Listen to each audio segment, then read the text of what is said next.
What is good, y'all? Welcome back to my channel. Today I'm going to be talking about my injury history and my injury journey and how I was able to get through those things, how I'm able to still play basketball, and how I feel like I am better than I've ever been, not only on the basketball court, but mentally and spiritually.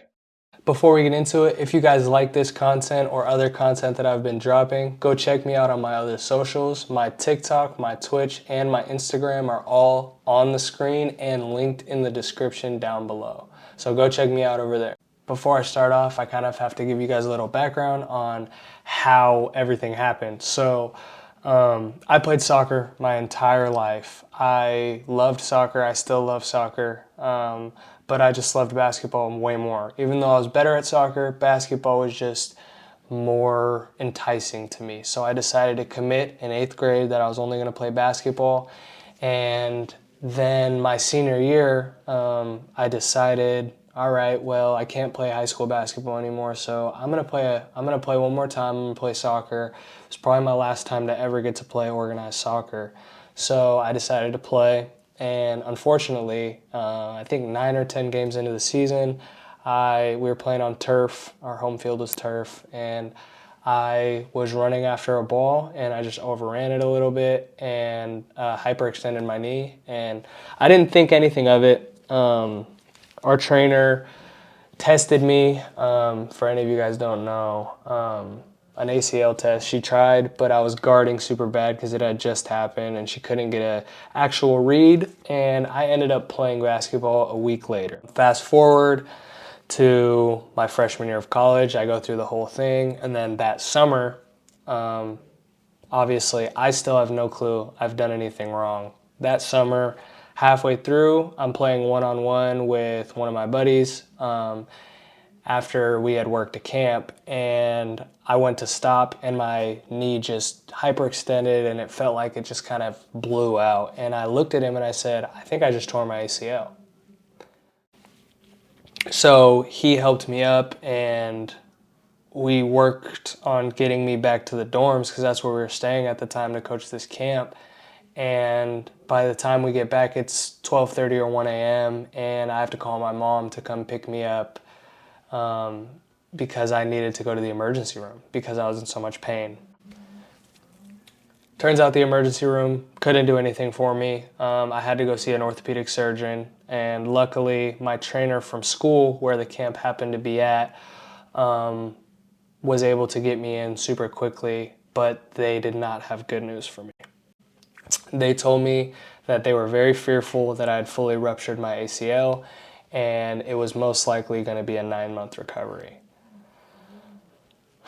But then we got my MRI results back and it was only a partial tear. So I was very excited and I was ready to play. I was ready to get into it and I worked my way back. 10 weeks of rehab, I worked all the way back to playing live. And at this point, I'm ready to go. Like, I'm ready to hoop and I feel like I'm playing really good. And then the second day of live comes and I played probably 10 or 15 minutes and I'm chasing down a fast break and I go to stop and boom, fully ruptured my ACL. And in that moment, I just broke down crying because I wasn't in immense amount of pain, but emotionally, I knew what was coming next. I knew that I was out for at least a year. I knew I wasn't playing that year, and it just tore me apart. And in that moment, I didn't know how to feel, and I was immediately emotionally drained, and I had nothing left to give. And everything that I had given for so long was into basketball, and that was my whole life. And it was my meaning and it was my purpose. And in that time, I was able to realize and to find out that my purpose is so much higher. My calling is so much higher because it's from the Lord and it's from Jesus. And through that time, I was able to find that. And I was really able to lean into that and lean on my faith in order to work my way back and make that 9 months kind of go by a little bit slower. And as long as the 9 months still was, it was bearable. I was able to get through it, and I felt like I came out a better player and a better man on the other end. And that summer, I got about half a summer to work. And I got better. I got better at the game, I got better with my mind, and I was ready to go. And this was this past year. And unfortunately, after working my way into the starting lineup, one day at practice, about a week before we started games, I went up to lay the ball up, and I just tore my groin in 3 places. And I thought I was in a really bad spot when I tore my ACL mentally, but when I tore my groin, that was by far the worst pain and the worst hurt and the worst everything that I've ever felt, because it felt like I had given everything to the game this time, and I felt like I did it all right, and it still wasn't good enough, and it still got taken away from me. And in that time, I really had to do a lot of soul searching, and I decided maybe within a week and a half that this wasn't going to be what it could potentially be. It wasn't going to be the end. And I worked my way back to playing that this past year, and unfortunately, some other things just didn't work out. Some external factors other than injuries just didn't really work out, and me and my coach just didn't see eye to eye, and that happens sometimes. And I felt like I deserved to play, and he didn't play me, and that's okay. But it put me in an even worse place because my identity was still so rooted in basketball, and I wasn't okay with failing. And after the season was over, I told everyone I was done, I was quitting, and I was never going to play basketball again. Even when Coach Murray, who is my head coach here, called me this past spring, I told him, I said, I don't know if I'm going to keep playing basketball, because I was just so mentally checked out of it, and I was ready to be done, and I was ready to not feel the hurt of loving something so much anymore.